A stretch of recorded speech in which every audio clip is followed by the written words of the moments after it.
New movie coming out, Accidental Texan, at theaters, and Thomas Haden Church. This dude can act. He's on with us now. Thomas, how are you? Good morning, sir. Good morning. How are you? I'm doing all right. I got to tell you, does Columbus, do they still do the red, white, and boom celebration? Yes, we do. Why, you coming in? Come on in town. No, I was actually the master of ceremonies at the red, white, and boom celebration in probably, I bet it was about 1994. That's great. Yeah, that must have been before Wings. And No, that Sideways. was during Wings. During Wings. Yeah, that was right. That was during Wings. It was definitely during Wings. But I think I did have a film that was coming out or something else. I was there not just because of Wings. I think I was there promoting something also that was coming out or had come out. But I got to tell you, I was there with my girlfriend, and we had a rental car, and I said, I have to drive out into the Amish country. And so we did. We drove out the outskirts of Columbus, and, I had to see, horse-drawn buggies and all of the Amish, the culture. That's an idea. Great. That's an idea for your next movie. Yeah, no kidding. Yeah. No kidding. And you guys have the world famous Columbus Zoo. Yeah, absolutely. That is Yep, true. yep. And Thomas, I see here, you're on with us on the radio. You started as a DJ? I did. I got my first radio job when I was a junior in high school. And I actually worked my senior year. I worked at 2 radio stations simultaneously in the Rio Grande Valley in Texas. And then I went to University of North Texas, and I worked at the radio station there, I think, for about 3 years. Well, thanks, Thomas. My mother's going to call me after this interview and go, "What happened to you?" The voice, you can hear. You got the pipes, no doubt. Well, thank you.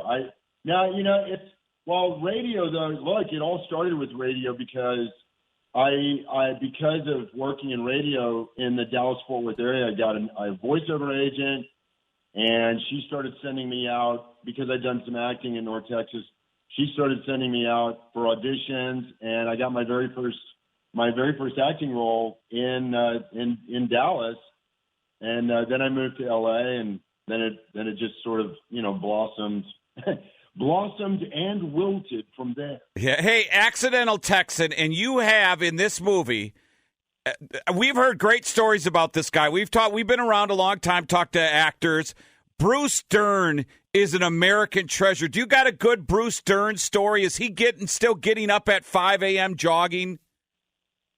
I don't think so. I think that Bruce he's getting up there, and I wouldn't be surprised if he still got up at 5 a.m., but maybe he's still jogging. Honestly, I couldn't tell you.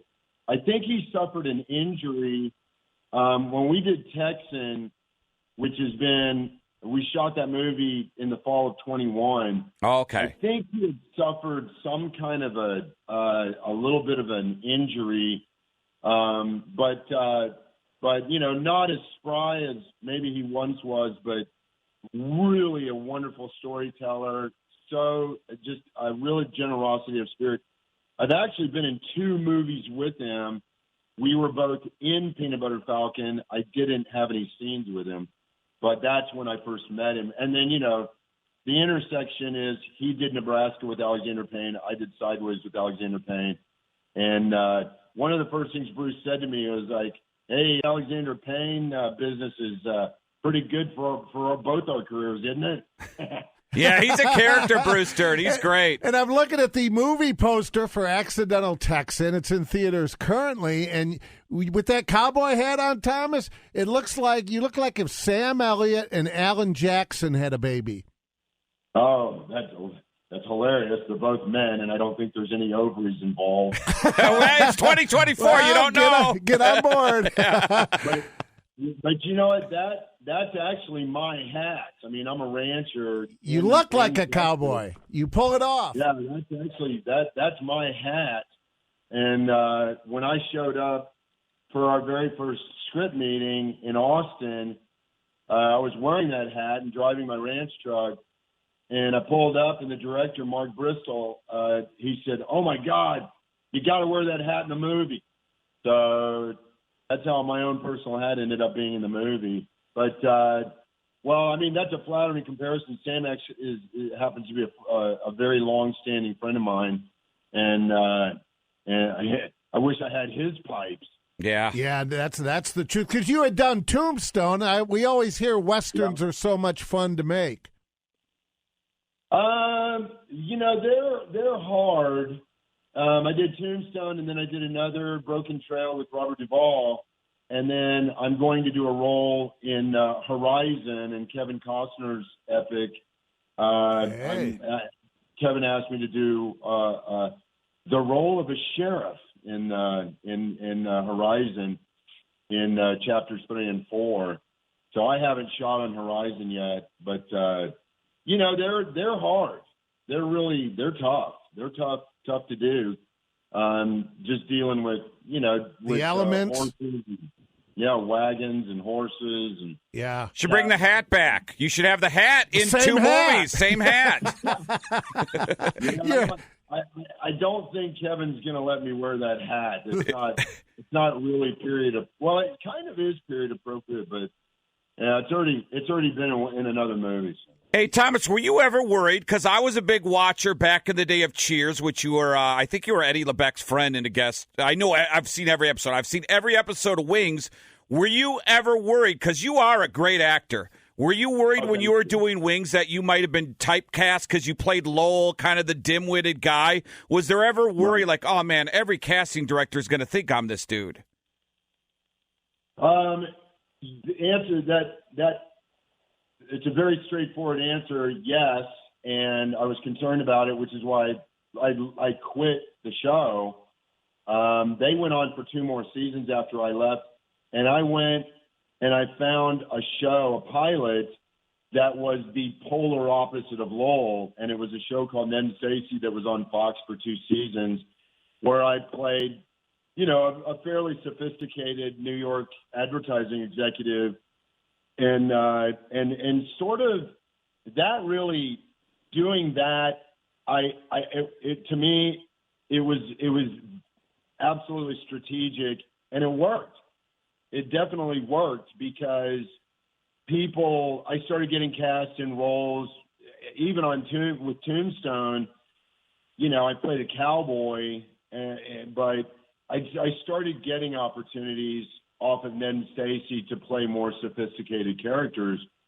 And then when I got away from television, which is what made me write for Sideways, which was a major, huge hit, major landscaping change in my career. Yeah, well, this Accidental Texan, real quick, you know, and I've watched the trailer, and it looks really interesting. You could fill in the blanks, but you're running like you're an oil driller. This kid gets fired from an acting gig, and he somehow kind of helps you save it, right?